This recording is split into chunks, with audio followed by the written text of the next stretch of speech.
Now, this is the historical perspective. In case you want to just go over, 1859 खां ही Indus river basin ते irrigation जे system जी शुरुआत थी आहे upper बारी दुआब चैनल खां ऐं पोइ हेठि मां सिर्फ़ु लिस्ट इन लाइ ॾिनी आहे त हीअ सिर्फ़ु अॼु जी ॻाल्हि कान्हे जेकर तव्हां काउंट कयो 1859 खां त हीअ लॻभॻि हाणे 150 सालनि जो सिलसिलो आहे जॾहिं खां इंडस जी डैमिंग ऐं इंडस ते मुख़्तलिफ़ स्ट्रक्चर्स क्रिएट करण जी शुरुआत थी आहे. So what we are witnessing today is an accumulative burden of 1.5 century, actually more than that. Thank you. Next slide. इनखे skip करियोसि इनखे मां अॻिते हली कवर कंदुसि अॻिते हलो. Now, this story starts from with this Special Investment Facilitation Council, SIFC.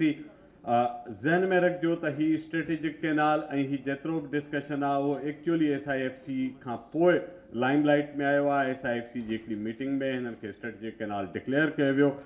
20th June 23 में SIFC ठही आहे, रादर यंग बॉडी. उन जा डिटेल्स घणा अवेलेबल कोन आहिनि उनजी वेबसाइट ते. But one thing, जेको हुन जो structure आहे, keep that in mind that all chief ministers are the member, all chief secretaries are the member, and then the chief of army staff is also member of the council. This is officially mentioned on the website. SIFC ji website ते वेंदो त तव्हांखे कुझु interesting data मिलंदी, alarming. The data shows the total land Pakistan में 79.6 million hectare आहे. Cultivated land आहे 24 million. Range land 22 ऐं आख़िर में लिखियल आहे अवेलेबल लैंड 9 मिलियन हेक्टेयर्स इहो मेंशन थियल आहे. सो जेकर हिनखे तव्हां 2.5 सां ज़र्ब कंदो त पोइ तव्हां हिनखे उहो अवेलेबल लैंड था चवनि एकड़्स में लॻभॻि 2.5 करोड़ एकड़ था चवनि त अवेलेबल लैंड आहे. Now how they define available land that I don't know but I can imagine what is available. ऐं पोइ हेठि हिकिड़ी ॿी स्लाइड में मां उतां जी डेटा कढी आहे त प्रोजेक्ट कनि था 4.8 मिलियन एकड़्स ते कॉर्पोरेट फार्मिंग.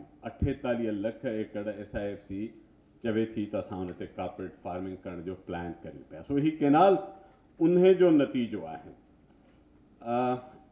अॻिते हलिजो नेक्स्ट स्लाइड. मां हिनजो हाणे हींअर ताईं लैंड अलोकेशन ते थोरो मां अचां त जीअं मां पाणीअ खे रिलेट करे सघां. गवर्नमेंट ऑफ सिंध तमामु वॾी ज़मीन ॾिए पई. जेका निगरान हुकूमत जो टाइम हुयो उन में लास्ट ईयर जनवरी में 52,000 एकड़ ज़मीन ऑफिशियली ॾिनी वई ऐं लास्ट वीक हिकिड़ी ख़बर ॿुधीसीं त 14,000 एकड़ ज़मीन ॿी उमरकोट में ॾियण पिया वञनि. इहा हुन निगरान दौर जी हुकूमत जो जी ज़मीन जो हिसो न आहे. That is in addition to those 52,000 acres. ऐं पोइ उमरकोट में हिकिड़ो ॿियो सर्वे करे ॿुधायो वियो आहे त लॻभॻि 1,90,000 एकड़ ज़मीन ॿी बि अवेलेबल ॾेखारी वई आहे जेका तव्हां हिते अवेलेबल ॾिठो न. सो इहो कमु सिंध में सिंध हुकूमत जे थ्रू थिए पियो. ॿियनि इलाइक़नि में बि थींदो हूंदो. हीअ त किथां डॉक्यूमेंट्स ॿाहिरि अची विया उमरकोट जा. आई बिलीव त ॿियनि डिस्ट्रिक्ट्स में बि ईअं थींदो हूंदो. So end of the day we don't know त केतिरी लख एकड़ ज़मीन अवेलेबल ॿुधाई पई वञे सिंध में. नेक्स्ट खे हलाइजो. मां हुनखे स्किप नेक्स्ट इहा स्किप कजो. इहो डॉक्टर साहब ही ॾेखारे वियो आहे 6 कैनाल्स खे. उनखे मां रिपीट न कंदुसि. आई come straight two next I come straight two Cholistan scheme. मुंहिंजे नज़र में ही जेके 6 कैनाल जंहिंखे असां चऊं था वी कैन डिस्कस. डॉक्टर साहब छहनी जो ॿुधाए वियो 3-4 पुराणा कैनाल आहिनि. मुंहिंजे नज़र में सभ खां जेको वधीक ख़तरनाक साबित थी सघे थो उहो चोलिस्तान आहे. Which is greater Cholistan, smaller Cholistan. Remember in जी बि हिस्ट्री आहे. चोलिस्तान जी आबादी जी ॻाल्हि हाणे न पई थिए. सतलज वैली प्रोजेक्ट 1922 में स्टार्ट थियो, 1930 में ख़तमु थियो. 1 सदी पुराणो आहे. 1 सदी पुराणा मूं डॉक्यूमेंट्स उहे कुझु सर्च करे पढ़िया आहिनि त उन वक़्तु बि पाणीअ जी अवेलेबिलिटी खे तमामु वधाए ॾेखारियो वियो. जंहिं ते उन वक़्त जे अंग्रेज़ इंजीनियर्स ऑब्जेक्शन कयो. उन्हनि खे ओवर रूल कयऊं. बहावलपुर स्टेट अॻिते हली परेशान थी. उहे वाक़ई पाणीअ जो वधाउ ॾेखारियल हुयो. एतिरो पाणी सिस्टम में न मौजूदु हुयो. सो सदी अॻु बि पाणीअ जी कूड़ा अंग ख़रीदींदा. सदी पोइ बि उन ते क़ाइमु आहिनि. ही चोलिस्तान जो मां तव्हांखे सिर्फ़ु ॿुधाइण थो चाहियां स्केल त उनजी जेका टोटल एरिया अवेलेबल आहे 66 लख एकड़ आहे ऐं ग्रेटर जी उन में 46 आहे. वरी स्मॉलर चोलिस्तान उनखे ॿिनि हिसनि में विरहायो आहे. सो कुल मिलाए 66 लख एकड़ ज़मीन उनखे हू टारगेट कनि पिया टू इरीगेट. मथे तव्हां ॾिसंदो नक्शे में त जेको रेड पोर्शन आहे दैट इज़ जी चोलिस्तान डेज़र्ट. ही उन जो अपस्केल्ड वर्जन आहे. ही ग्रेटर चोलिस्तान ग्रे कलर जो, ब्राउन जो ऐं मथे स्मॉलर चोलिस्तान. ही एरियाज़ आहिनि जेके टोटल एरिया 66 लख एकड़ आहे जेका इरीगेट करणु चाहिनि था. कीअं कंदा ग्रेटर थल जो मां तव्हांखे सॉरी ग्रेटर चोलिस्तान जी स्कीम जा थोड़ा डिटेल ॿुधायां नेक्स्ट स्लाइड प्लीज़ ना फर्दर क्लिक क्लिक नो नेक्स्ट हाँ यस क्लिक यस वन मोर बस हिते बीहो हाणे ही ग्रेटर चोलिस्तान जा डिटेल्स प्लीज़ ॾिसी वठो हिन में 3 लिंक केनाल्स आहिनि जिन खे रिहेबिलिटेट करे वधायो वेंदो अॻियां मां हिन जा डिटेल्स ॿुधाईंदुसि 4 केनाल सिस्टम्स आहिनि 3 नंढा रिजर्वायर्स आहिनि उहा अञा हिकिड़ी ॿी स्लाइड में मां तव्हांखे हुन जूं लोकेशन्स बि ॾेखारींदुसि अॻिते हलिजो प्लीज़ न चोलिस्तान केनाल सिस्टम जो फेज़ 1 आहे इन्हनि 6 केनाल्स में remember this is only phase 1 of smaller Cholistan scheme छा आहे ग्रेटर चोलिस्तान पोइ smaller Cholistan and then the phase 1 of the smaller Cholistan so हींअर ताईं जेको ॻाल्हायूं पिया we are talking only of the phase 1 of the smaller Cholistan capacity आहे 4000 क्यूसिक सुलेमान की बैरेज मां निकिरंदो अॻियां मैप में तव्हांखे मां ॾेखारींदुसि सतलुज रिवर ते आहे ऐं फोर्ट अब्बास ताईं ईंदो उन खां पोइ उन मां वरी हिकिड़ो ॿियो केनाल 120 किलोमीटर इहो केनाल आहे 176 किलोमीटर जो पोणा 200 किलोमीटर लहंदी केनाल आहे वरी उन मां केनाल टेक ऑफ कंदो 120 किलोमीटर जो ॿियो केनाल ऐं देन इन ते टारगेट आहे 4,52,000 एकड़ ज़मीन सिर्फ़ु फेज़ 1 ते आबाद थियणी हाँ नेक्स्ट कजो दस हाँ सो 4,52,000 एकड़ ज़मीन जेका आहे उहा सिर्फ़ु फेज़ 1 ते इरीगेट करण जो प्लान आहे 211 अरब उन जी कास्ट आहे ऐं फेज़ 1 जो जेको केनाल आहे उन जा बि 3 कंपोनेंट्स हाणे तव्हां स्केल ज़हन में रखिजो greater Cholistan smaller Cholistan phase 1 of smaller Cholistan and then component 1 of smaller Cholistan. So there are details. Next slide please. Now this is the diagram. Please in a thodo concentration on this. This is the Greater Cholistan scheme. I seek everyone's concentration here. Please watch this diagram. This is important. ही जेका ॾिसो पिया greater Cholistan scheme ते हिन में तव्हां ॾिसो त मथे मिड रांझा डैम आहे शाह जीवड़ा डैम आहे चिन्योट डैम आहे सो 3 स्मॉल डैम्स आहिनि एंड देन देयर आर ये आहिनि चिनाब ते 3 and then there are 2 barrages on Sutlej ही तव्हां हेठि ॾिसो हासिलपुर लिंक केनाल आहे BS link Suleman Bahawalnagar barrage and Hasilpur barrage ही बिल्कुल बॉटम में आहिनि सॉरी वो मोट पॉइंटर कोने so you can C these last 2 boxes on the bottom that's Bahawal Nagar and Hasilpur barrage so these 2 barrages are proposed on Satluj river and on the upper left you can see 3 reservoirs are proposed on Chenab river remember jeka se Altaf sahab gal ke when we talk of Indus we don't talk of only one river Indus is a system Indus is a basin so all the rivers are eventually feeding Indus river so please always keep that in mind that we are not talking of only one river here.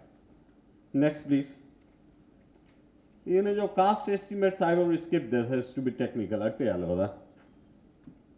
Yeah, this is important diagram. Allow me for a few minutes to explain this. Why Sindh is concerned about Cholistan Canal? Why we are worried? Because if it is on Satluj river then ideally speaking okay it's on Satluj it's not on Indus but no it is indirectly on Indus.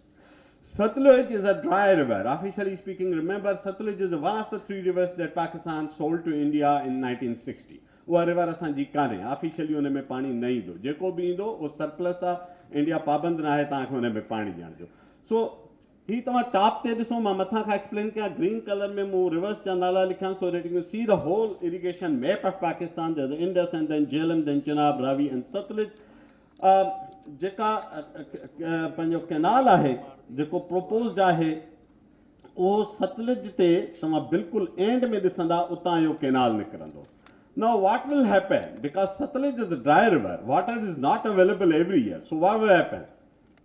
Eventually, तव्हांखे पाणी link canals मां transfer करणो पवंदो जॾहिं सतलुज में पाणी न ईंदो because you have to irrigate तव्हां 12 लख 13 लख पहिरें फेज़ में था आबाद कयो इवेंचुअली 60 लख एकड़ जी ॻाल्हि था करियो सो पाणी त रेगुलर खपंदो न ड्राई रिवर ते थोरो ई थींदो so imagine in a season when there is a dry spell when there is no water so how that Sutlej river will be fed किथां ईंदो पाणी उहो हितां ईंदो टॉप ते जेको तव्हांखे येलो एरो आहे please concentrate on that yellow arrow from there you can see 3 connecting lines, red lines, and link canals that will bring water from Jhelum to Chenab and Chenab to Ravi and Ravi to Satluj.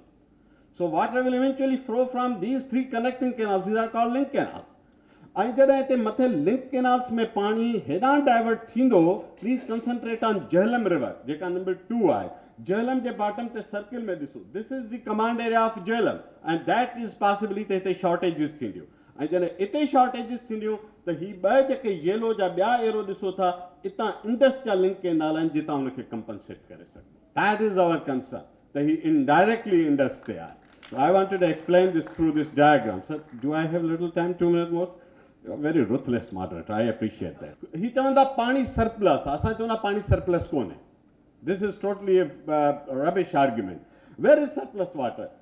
जेके अल्ताफ साहब चवनि त wrong averages. तव्हां top ते ॾिसो, जेकॾहिं 1976 खां 99 ताईं जा 22 साल वठिजनि, लास्ट सेंचुरी जा last 22 years, then available water flowing below Indus is 40 million acre feet. पर जेकर तव्हां एवरेजेस वठंदो 99 खां लास्ट ईयर ताईं जा लास्ट 23 years, उन में averages only 14 million acre feet आहिनि. ऐं हिन मां तव्हां भाषा बि ठाहींदो, तव्हां न्यू कैनाल्स बि क्रिएट कंदो. U have huge agenda. तव्हांखे केतिरनि दहनि ते पाणी खपे? द ब्रीफ एस्टिमेट जेकर असां टोटल प्लस माइनस कंदासीं, there is a shortfall of approximately 35 million acre feet of water today. So this is our argument that there is no surplus water in Indus. Next please. अञा अॻिते हलजो त मां हिकिड़ो अहम data आहे उहा ॾेखारियां. अॻिते हलजो प्लीज़. Move on. Yes. ही चवंदा त surplus flow आहे. मां चवां थो last 25 years जो official data of IRSA, it shows that out of 25 years में 12 years अहिड़ा हुआ जंहिंमें कोटड़ी खां हेठि 10 million acre feet पाणी न वियो आहे, जेको प्रोविजनली एग्रीड हुयो असांजे वाटर अकार्ड में. ऐं देन हिकिड़ी international panel of experts study कई. दे recommended 8.6 million acre feet on an average. 8.6, though it is not realistic to me, but even if you take that figure, 25 years मां 11 साल तव्हां इहो पाणी इंडस खां हेठि कोन छॾियो आहे. So where is water? Where is surplus water? This is the official data of Indus River System Authority. Next, please. इनखे skip कजो. Next हलजो. Now there are years of zero flow. Kotri barrage थियण खां अॻु ताईं जेसिताईं बैरेजिस न थिया त there was no zero flow. ऐं पोस्ट तरबेला में रबी में 81 days zero flow जा आहिनि towards Arabian Sea. Next.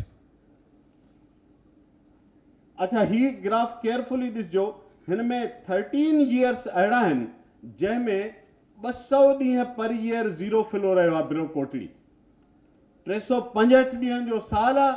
200 days there was zero flow and there are 13 out of 25 years. अधु साल तव्हांजा आहिनि जंहिंमें तव्हांजो ज़ीरो फ्लो आहे. So where is water? छा ते था डैमिंग करणु घुरो? One last slide, then I will stop, please. Go on. No, next हलिया वञो.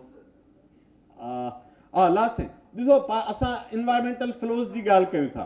पाकिस्तान जो इंडिया सां कंफ्लिक्ट आहे. पाकिस्तान ऑफिशियली ही अरब न्यूज़ जी आहे त लास्ट ईयर मई में पाकिस्तान 22 में इशू रेज़ कयो environmental flows to Ravi. So if Ravi deserves environmental flow, then it deserves, then Indus also deserves environmental flow.